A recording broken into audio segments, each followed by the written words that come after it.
Yo guys, Haku here with my review of The Walking Dead: The Alien.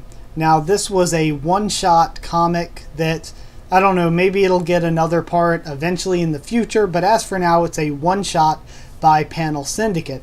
If you don't know about it, I would suggest going and reading it before the review, because of course I will be going over the stuff that happened. But man, it was pretty good.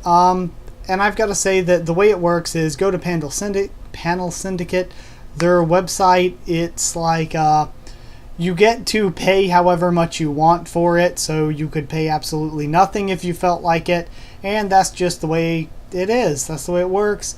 I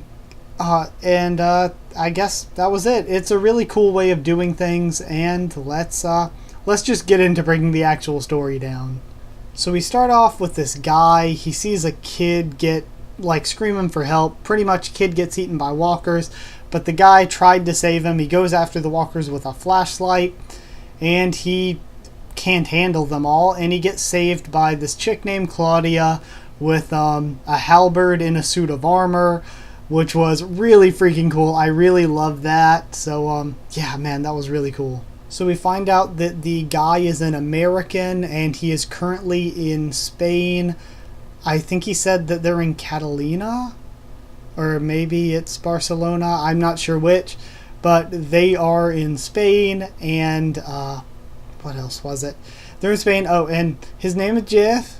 His name's Jeff, and Claudia also explains, the reason that she has the armor and the halberd was that she was a museum curator at a military museum.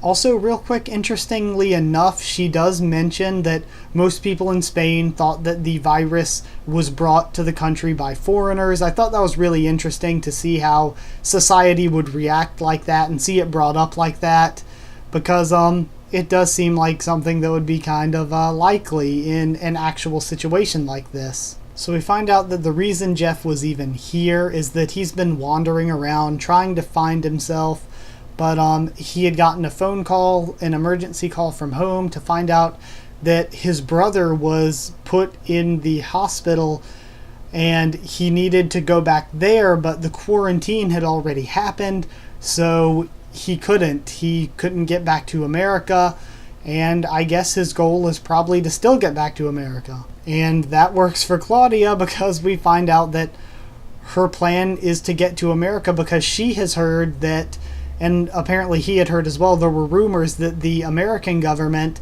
had held back the zombie outbreak, that they had managed it, and that they had a cure.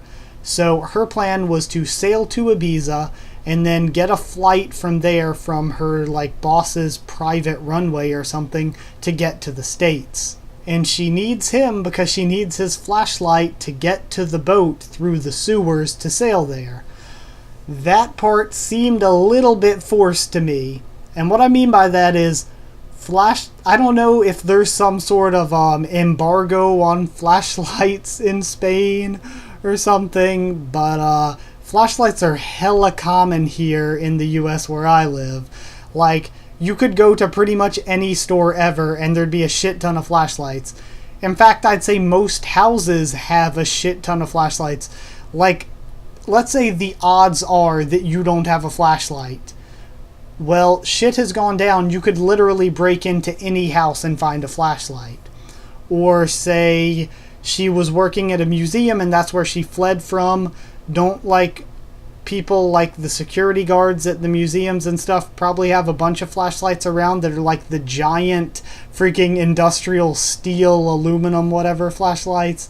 It doesn't make sense that, whoa, holy crap, this guy is the chosen one, he has a flashlight. That part was really forced and kind of stupid to me. I liked this, but that makes no sense. So they go to walk through the sewers the next morning. The guy, Jeff, we find out that he says his nephew is still a kid. And after we find out that about them, they make it to the boat. But a walker pushes Claudia off the boat. And Jeff, of course, heroic, jumps in after her and saves her. But in the process, his leg gets all mangled and bitten and whatnot.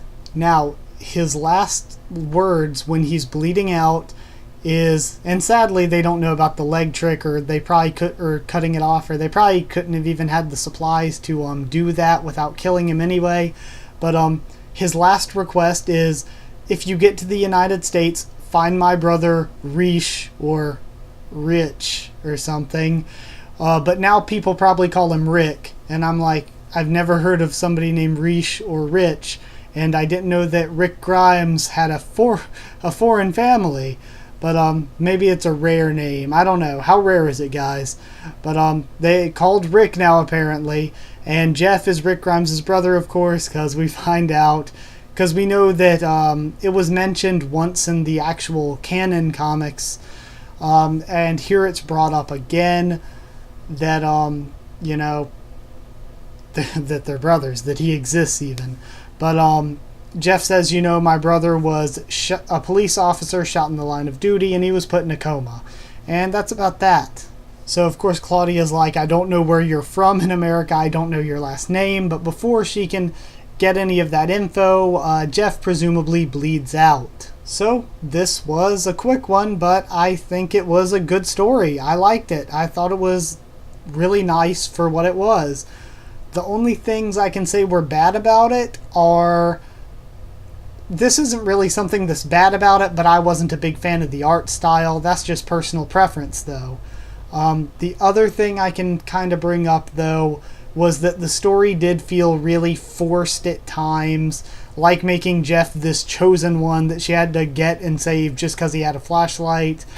And the fact that it was Rick's brother and stuff, some things felt a little bit forced. But either way, forced parts or not, it was a good story. So I'm going to give it 8 Knights in Shining Armor out of 10. 8 out of 10, fair enough. It was pretty good. I've seen some people bringing up how they want or don't want or think it will connect to the actual main story. Me personally, I think they could totally make it connect to the main story. And I don't think it's unrealistic, because let's say that Claudia is a person who survives to the point that we're at in the real story. If she was going to the United States, say that I was in her shoes and I was going to the US to find a cure. Where's the first place I'd go? DC. If she finds out everything's fallen, she sticks around there because she has to, and she survives there in that general area. She's going to be in the general area where there's a huge network of communities. Well, not really huge, but I guess 4 or 5 communities is huge enough in this world. There's a network of communities that cover a bit of ground that all know about Rick Grimes. So that was it for this sort of quick review.